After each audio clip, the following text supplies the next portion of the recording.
देखिए, हमने ये कहा था कि जिस प्रकार से बीएसपी को आरपीआई को बचाने के लिए साहब कासिम जी ने प्रयास किया, उसी प्रकार से हम सब लोग प्रयास कर रहे हैं। लेकिन अगर 1% ये जो पार्टी है बहुजन समाज पार्टी, अगर ये खत्म हो जाती है 1% हमारे बचाते बचाते हुए भी, तो हमको समाज को ऑप्शन देना पड़ेगा। लेकिन इस समय जो वर्तमान में जो चुनाव होने हैं राजस्थान के, मध्य प्रदेश के, छत्तीसगढ़ के, दिल्ली के, यूपी के, लोकसभा के, ये सारे के सारे चुनाव जो है आकाश आनंद जी के नेतृत्व में होने हैं। अगर आकाश आनंद जी इसको बूस्ट कर लेते हैं, उठा लेते हैं पार्टी मूवमेंट को, अगर उसका रेस्पॉन्स आ जाता है तो हम आकाश जी को एज ए लीडर मानने के लिए तैयार है। अगर पार्टी खत्म हो जाती है तो फिर हमको एक ऑप्शन देना पड़ेगा, हम समाज को अनाथ नहीं छोड़ेंगे। मतलब आप मानना है कहीं ना कहीं कि अगर सपोज करो आकाश आनंद जी, मतलब एक इसमें दो बातें छुपी हैं। एक बात तो ये छुपी है कि आप आकाश आनंद को आगे लाना चाह रहे हैं, आप ये सोच रहे हैं कि आकाश आनंद को जिम्मेदारी दी जाए ताकि आकाश आनंद की जो क्वालिटी है उसका पता चल जाए कि उनके अंदर कितनी क्वालिटी है। और अगर आकाश आनंद के नेतृत्व में पार्टी चुनाव हार जाती है तो फिर आप कहेंगे कि देखो आकाश आनंद तो फेल है, फिर आप जयप्रकाश को नेता मान लो। नहीं, बात जायज़ है भाई। अगर आपने नेशनल कोऑर्डिनेटर बनाया है बीएसपी का, तो उसको नेता क्यों नहीं माना जाएगा? उनके नेतृत्व में क्यों नहीं माना जाएगा? जब वो राजस्थान में मीटिंग लेने के लिए जा रहे हैं, दिल्ली की 403 विधानसभा, यूपी की 403 विधानसभा में वो जाने के लिए उन्होंने बोला है बहन जी ने, तो उनके नेतृत्व में तो मैं माना जाएगा चुनाव पूरा। अगर वो हार जाते हैं तो उसमें गलती हमारी तो नहीं है। तो हम तो लोगों से कह रहे हैं, मतलब आप ये कहना चाह रहे हो कि अगर चुनाव हार जाते हैं तो जिम्मेदारी आकाश आनंद की क्यों नहीं होगी भाई? अब तक जितने भी चुनाव थे वो बहन जी के नेतृत्व में हुए थे। अब से आगे जो चुनाव है वो आकाश जी का और आनंद जो उनके पापा जी हैं उनके नेतृत्व में होने हैं। तो जब सभी पार्टियां जब चुनाव अगर हारती हैं तो उनका हेड उसके अपनी लेता है लायबिलिटी कि मेरी वजह से ऐसा हुआ है कि मैं जाने के लिए मैं तैयार हूं। तो बहन जी हमारे नेता, हमारी महापुरुष, उनसे कुछ नहीं है। लेकिन जो नेता जो बन रहे हैं पार्टी में, जो आ रहे हैं ये नेशनल कोऑर्डिनेटर बन के आनंद भाई, आकाश भाई, तो हम तो चाहते हैं कि उनके नेतृत्व में चुनाव हो। अगर हारते हैं तो जिम्मेदारी उनकी बनती है। आज तक बहन जी ने कभी हार की जिम्मेदारी नहीं ली, आपको लगता है आकाश आनंद लेंगे? देखिए, ये बहन जी, देखो बहन जी तो महापुरुष हैं, बहन जी के बारे में हम कुछ नहीं बोल सकते। नहीं, महापुरुष कहाँ है बहन जी? बताइए। उनके नेतृत्व में 2007 से लेकर के आज तक के सारे चुनाव हार रहे हैं, समाज रोज रोड पर पिट रहा है, समाज के लिए वो बोल नहीं रही है, एक ट्वीट करके जाकर के महल में सो जाती है, समाज तो ये कह रहा है। अब कल परसों तो राहुल गांधी ने भी कह दिया कि मैं काशीराम जी का तो सम्मान करता हूँ, लेकिन बहन जी जो है वो अपने समाज को की लड़ाई नहीं लड़ रही है। कहाँ महापुरुष है? महापुरुषों का तो काम नहीं है ना। देखिए, मेरा मानना है जो महापुरुष की जो वो होती है, जो श्रेणी होती है, उसमें मैं मानता हूँ। कोई नहीं मानता तो कोई बात नहीं। मुझको क्या क्राइटेरिया क्या है महापुरुष का? देखिए, एक तो ये है कि भाई जिस आदमी ने अपना घर छोड़ दिया हो, त्याग कर दिया हो, तो उसमें उनमें वो गुण था। महापुरुषों के आंदोलन की अपनी पूरी जिंदगी लगा दी हो, आउटपुट बेशक उनको अच्छा मिल गया है लेकिन उन्होंने जिंदगी लगाई है, तो इस आधार पर माननीय बहन जी महापुरुष की श्रेणी में आती हैं। अगर बहन जी का पूरे जीवन की हम बात कर लें तो 84 में बसपा बनी और 95 में बहन जी मुख्यमंत्री बनी। 9 साल बहन जी का संघर्ष रोड पर रहा है। 95 से मुख्यमंत्री बनने के बाद में और आज तक की जो उनकी लाइफ है, अगर हम उसको काउंट कर लें लगभग 28-27 साल, तो वो लग्जरी लाइफ है। कहाँ महापुरुष है? मान्यवर साहब काशीराम अंतिम समय तक आपकी तरह कफ खोल करके और बैंक में कोई खाता नहीं और रोड पर घूमते रहे, साइकिल चलाते रहे, वो थे महापुरुष। नहीं, देखिए, अगर 9 साल देकर के 27 साल बेहतर होते तो फिर महापुरुष कहाँ है? नहीं भाई, बहन जी साहब काशीराम जी ने थोड़ा पहले काम शुरू किया था। अब आप ये सोचें कि भाई उनको कुछ नहीं मिल पाया, ज्योतिबा फूले को, साहू को नहीं मिल पाया, तो उनको तो नहीं मिल पाता, किसी को तो मिलता। तो जितना पीछे जो संघर्ष चला है उसका आउटपुट बहन जी को मिला है। मतलब आप ये मानते हैं कि फूले और अम्बेडकरी आंदोलन में जितने महापुरुष हुए हैं उनका सबका निचोड़ का जो फल था वो बहन जी को मिला है। जाज भाई तो बिल्कुल 4 बार सरकार मिली है, उन्होंने बहन जी ने काम भी किया है, स्मारक बनाए हैं, नौकरियां दी हैं, सम्मान दिया है। अपने बहन भाइयों को, अपने भाइयों को, भतीजों को करोड़ों का मालिक, हजारों करोड़ का मालिक भी बनाया है। तो इस बात को लेकर समाज जो है इस बात को सोचता है कि भाई जो है, जैसे साहब काशीराम जी ने जो है अपने, जो मुझे जानकारी मिली, उनके वहाँ पर अभी भी उनके जो भाई हैं वो फटा हुआ पजामा पैंट पहनते हैं। इतनी स्थिति उनकी ख़राब है, उनके घर पे प्लास्टर नहीं हो पाया है। तो ये तो बात इसीलिए समाज सोचता है कि काश बहन जी से उम्मीद करता है समाज। ये नहीं है कि बहन जी को छोड़ने के लिए बोल रहा है, लेकिन बहन जी से उम्मीद करता है कि बहन जी आप इस मूवमेंट को साहब काशीराम जी की तरह परिवार के बाहर किसी योग्य व्यक्ति को दो, मत दो तुम जयप्रकाश। आखिरकार ऐसी मजबूरी क्या है बहन जी की? खुद राष्ट्रीय अध्यक्ष, भैया उपाध्यक्ष, भतीजा कोऑर्डिनेटर, भाभी अब कोषाध्यक्ष, पूरी की पूरी पार्टी तो घर में चल रही है, प्राइवेट लिमिटेड फार्म हो गई है, और लोग कह रहे हैं बहुजन समाज पार्टी है। कहाँ है बहुजन समाज पार्टी? कहाँ है इसमें बहुजन समाज? नहीं, मैंने कहा ना, साहब समाज जो है वो बहन जी से उम्मीद करता है कि ये परिवार, लेकिन बहन जी उम्मीद पर खरी नहीं उतर रही है। उम्मीद कर रहा है ना, हो सकता है बाद, तो नहीं ना। हो सकता है बाद में उतने, हो सकता है 30% से 13% वोट रह गया, 17% भाग गया सर। जब सरकार बनी थी 30.2 था, आज 12.88 है, तो कहाँ 17% वोट भाग गया ना। कोई बात नहीं, हम लोग जो है पहले भी हम 12% पे हमने सरकार बनाई है। जब हमारे 67 MLA थे 1993 के आसपास, उस समय हमारे पास 12% वोट था। लेकिन अब की बार वोट परसेंट हमारे पास कम तो हुआ है, लेकिन ऐसा नहीं है कि उठ नहीं पाएगा। जयप्रकाश जी, चमारों ने वोट नहीं दिया बसपा को, क्या कहोगे? बहुजन समाज तो छोड़ो, चमारों जाटव ने वोट नहीं दिया। हाँ, दिक्कत तो आई है। देखो, बहन जी ने पहले भी कहा है कि भाई 22% वोट जो है मेरा इंटैक्ट रहा है, बहन जी ने कहा है।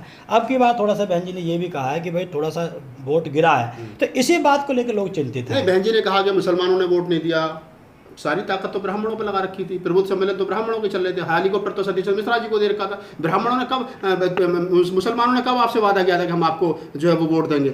मुसलमानों को टारगेट किया जा रहा है, ब्राह्मणों को नहीं बोला जा रहा। नहीं, उसकी वजह ये थी कि ब्राह्मण, अगर एक ब्राह्मण को इतनी दिक्कत नहीं है इस देश में जितनी दिक्कत SC और मुस्लिम के पास है, तो इसलिए मुस्लिम की ज़्यादा लायबिलिटी बनती थी।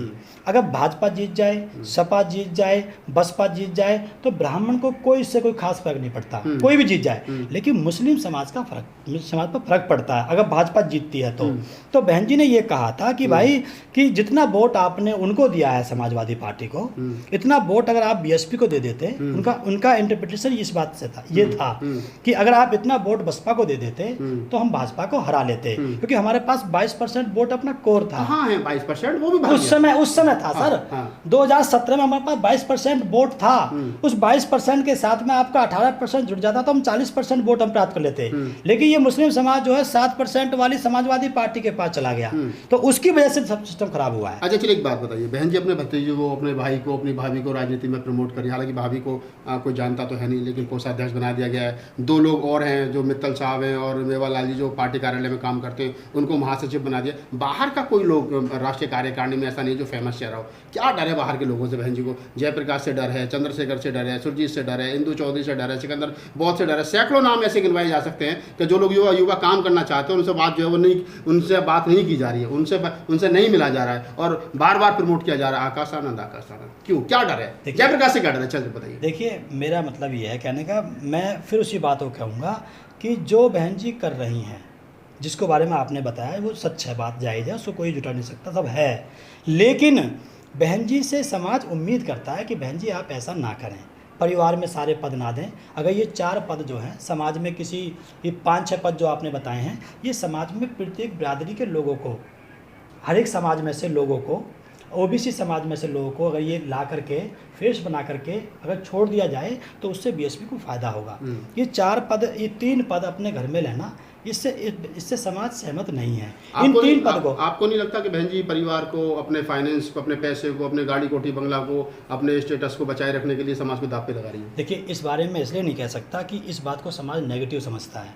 वो सोचता है कि जयप्रकाश जो है बुराई कर रहा है बहन जी की। मैं बहन जी की मैं कभी बुराई नहीं कर सकता। मैं बहन जी के दम पे ही मैं चल रहा हूँ, और मैंने पार्टी से निकलने के बाद में लगभग 6 करोड़ रुपए जो हमारा खर्चा हुआ है वो बहन जी के नाम पर ही मुझको। बहन जी के नाम पर कहाँ हुआ? बहन जी तो ट्वीट करके कहते थे जयप्रकाश को 54 की मत दो, तो बहन जी ने तो मना कर दिया। आप कैसे करोगे बहन जी के नाम पर कि जयप्रकाश की अपनी कोई क्वालिटी नहीं थी? लेकिन मेरे हाथ में झंडा BSP का था, मेरे गले में वो तो पटका और झंडा तो साहब काशीराम का, बहुजन महापुरुषों का, बहन जी का अकेले का थोड़ा ही है।